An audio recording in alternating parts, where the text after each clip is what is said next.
It's kind of like a giant game. You're just making a little strategic move so that you can win it in the end. Which is not having a clean house at the end. It's having a functional house that God can use. And that's what I tell myself. Like, I'm not doing this so that I can show it off to anybody. I'm doing it so I have peace in my own heart and I can find what I need when I want it.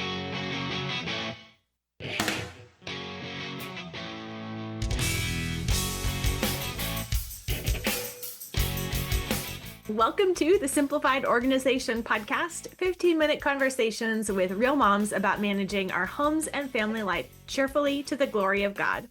We can actually enjoy housework and love being homemakers when we focus on truth and work with gratitude.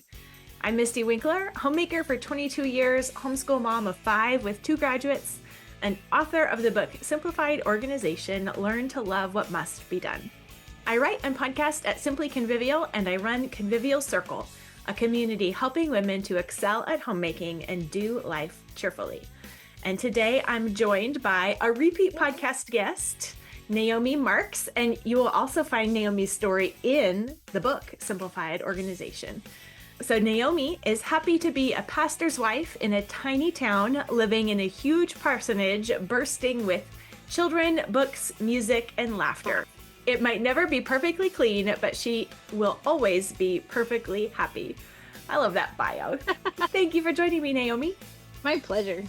So I invited you on today to talk about your plan, which you mention in Simplified Organization in the book. Your plan of going through your whole house just in, I think, 15-minute chunks. Mm-hmm. Basically, yeah. Yeah. So you want to explain maybe how you or what it took to kind of get that started, and then you've been doing it multiple times through. It wasn't just a once and done kind of thing. So that's what I think is so great about it. Yeah, and I have this very annoying list of like 5 things that haven't got done yet this year, but hey, I have like 5 days left, right? So if I put my mind to it, I might yet finish. Yeah, I think this was just an idea I had as a natural extension of the baby steps plan. And I think I came about it mostly because my life is so full of chaos that I can baby step a few areas and then just always feeling guilty for what's not being done right now. And also, I think I've realized probably from your courses, nothing is ever actually done. And so the idea that I could clean this closet or this drawer and it's going to stay that way is really a pipe dream. But that doesn't mean we shouldn't ever clean those things. And so baby stepping through every part of the house with a schedule, first of all, takes the guilt off of me because I know that drawer was cleaned once this year and it will be cleaned again next year. And if I get to it, I do tend to do things in between if they really need to be done. But at least I lose the guilt of it. And I still feel like things are often messy, but then I talk to other people and realize people have closets they haven't gone through in 5 or even 10 years. So at least if it's messy now, I know that it hasn't always been that way. It won't always be that way. And that gives me more hope and more of a motivation to do what's on today's list, because I know I will get back around to the other things. So as I started baby stepping first, the things that were the biggest disasters, then I started thinking, hey, I could have a plan for this. And so I just randomly counted at the end of the year one year. I have basically 12 major rooms in my house. And so that fit with the months of the year. And I thought, what if I made a plan to have 1 month designated for each of these rooms? And then the second year through, I made a bingo board for most of them. And I can't really remember now if this was my second year through. I think this might have been my 3rd year through. And it helped that we moved so many times, because a new house is a good time to, at least you're setting everything up once. So then you have some idea how long it's been since you put those things there. And I think too, with so many people in my house, that they're constantly moving things around. And so it's good if at least once a year I have designated, this is where this thing goes on this shelf. And at least there's a plan there and maybe a label on the shelf if I'm really on top of things. So that when we're cleaning just in general, I can say, well, that should go here. So everything does have a home, even if not everybody knows where that home is. At least I do. And I have some refreshment in my mind of, do we have, what was I looking for the other day? Mod Podge, yes, I did see that when I cleaned. If nobody used it, it's still there, as opposed to maybe it's in a box in some closet somewhere. I know the spot where that thing goes. So, and then I always build up the motivation of New Year's, and generally we're not doing that much between Christmas and New Year's. So if I can get my January room done before January starts, then I feel really on top of things. And if you start the whole year feeling ahead instead of behind, it really helps you out. Last year the plan got really waylaid because we had a sewer leak in one of our storage areas, which is where all the school books are. So it was kind of a panic, and I had to suddenly empty the entire room. And that wasn't on the list until like July, because I organize it before the new school books come. So that threw off the whole year, but it was fine because I had to get that room done, and that was probably the worst of all of them. And so to get that one over with in January, February helped me out, and then I just had to rearrange for the rest of the year. So that's basically the gist of how I got to doing it. So do you then spend, is it like 15 minutes a day, a week? How do you dedicate a month per area or per room? Yeah, a And how month. much- Most of them I made bingo boards for. I don't know if this will show on the camera. So that's the bingo board for the office. And I just wrote each job. The years I didn't do bingo, I just made a list of each job. And I tried to break it down, like you say, in jobs that aren't more than 15 minutes long.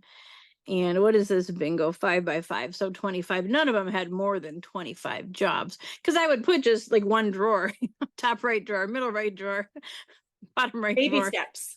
Yeah. Because you can do that. Right. Clean out your desk, you can't do, but I can do one drawer.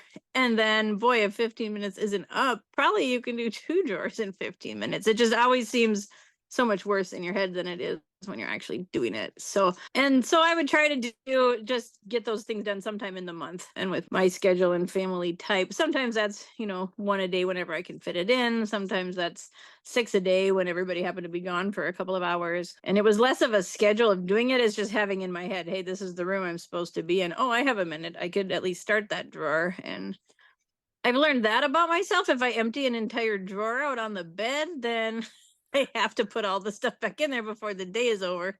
So I'll even put some things on the kids list once in a while and say, hey, I'm paying 15 minutes of iPad time for anybody who will empty a kitchen cupboard. Wipe it out and then call me, because then there's no getting out of that. If the cupboard is all over the counter, you can't make dinner. And it's never taken me more than 5 minutes to put everything back in there. So, and also but when the kids put things away in the cupboard. Yes, and I have learned that because I did delegate a whole cupboard here and there, but then I had to go back and redo them. So that just made me more frustrated. So now their job is just empty it and wipe it and then call me. And it's not a bad idea to look at the dates on all your canned goods once a year, I've discovered too, because the dates that seem like they're way out in the future tend to creep up on you pretty fast. So we had a nice lesson on what botulism looks like in a can yesterday. I said, you see the dent on this and how it's bulging?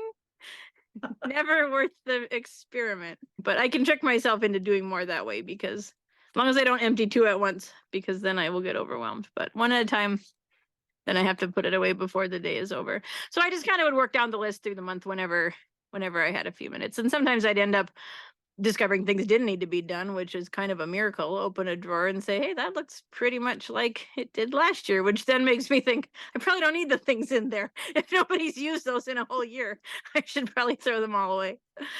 And then, of course, morphing the things this year, we are going to have a huge remodeling in our attic, which is turning from storage into a bedroom. Yeah, those storage areas are nice, but they can get out of control very quickly.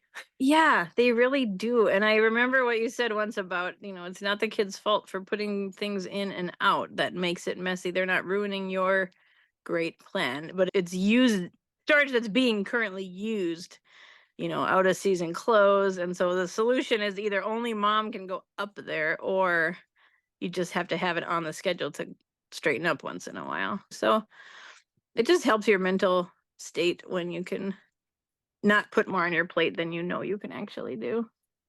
Yeah. So it's every month has its theme. Right. And if I'm smart, I think this year I'll do January and February and March are really boring and very cold. So why not get more rooms cleaned then? And that way you don't have so many bigger projects to do in the summertime. So I might try to double up this year if I can get some kids to help me. Well, and I imagine probably, even though everything still gets used and it still needs the attention, your fourth time through and more, it does get faster and take less It'd be time. easier, right? Less just random things that you don't need to have in there. Yeah, I think so. Right. And you're better at it too. You know, Right. And you get experience. smarter. Like if I put all of my like taco seasoning and that sort of stuff in a little container so they're not falling all over the pantry shelf, you start learning other things you can add to spots to make them less cluttered. Our game shelf is the big problem now, just all the pieces of games because it doesn't really fit in the space that it's in. And so then you play the game, but then you find 3 more pieces the next Oh, day, yes. but nobody wants to move 10 games to. So then we had a basket next to it for the pieces, which that helped. Yep. But then when that basket over, so then I just put on the Saturday cleaning list, spend 5 minutes straightening the game shelf. And so if you just do it all once a week, then you don't have this 3-hour job that nobody wants to do. Mhm. Yeah, I think that's a big key. The maintenance keeps it from ever becoming terrible.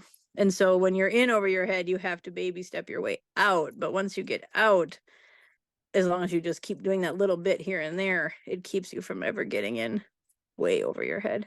Which I think just doing it over and over, that helps. And I have a lot of kids that are really good workers. So I think, oh no, next year I'm going to start losing the kids one at a time. And then what are we going to do? But then I won't be so tired and maybe I'll sleep through the night and I can pick up the slack for the ones that are leaving me. It's always changing. Yeah, it is. Yeah. It's not figure out, okay, now this works, so it will work in the same way for forever. Right. But yeah, we'll keep learning and adjusting. And the space changes too. Right. Having enough space for all the people and their stuff makes a big difference. Makes a big difference. And we are so blessed in that way. And my husband's been helping me too, which is really nice. And he said, you have to reproduce your charts so I can see, because he has a lot more natural oomph of fatherness that he can come in and say, hey, everybody do what you're supposed to be doing. But then they can play dumb to dad, like, oh, I don't know what's my job. I need a list of who's supposed to be doing what and when so that I know who to yell at when I walk through. So that's nice. And for a while we had some like, well, how come there's this here? And I had to use your line, like, the system is good. The system is run by all of us who are often lazy and tired. So just because there's stuff there doesn't mean the system is bad. It might just be whoever was supposed to do that isn't. So yeah, constantly tweaking and readjusting. System doesn't work itself. Right, exactly. Bummer. Mine either. And man, in a big busy house, like just not remembering to turn the dishwasher on at night has huge repercussions for the entire next day. So yeah. But I think that's good for the kids to know. Everybody's counting on you to do your part, and that makes them feel important too. So I heard that somewhere. I don't think that was from you. I can't remember. They did some studies on what made adults happiest at like age 30. And they factored out like income, education, job size, where they lived, how big their house was. And the only thing consistent through all of the things they factored in for was how many chores they were made to do as a child and how early they were made to do those chores. And they said the theory being, if you were used to working and people counting on you, your mental health is better.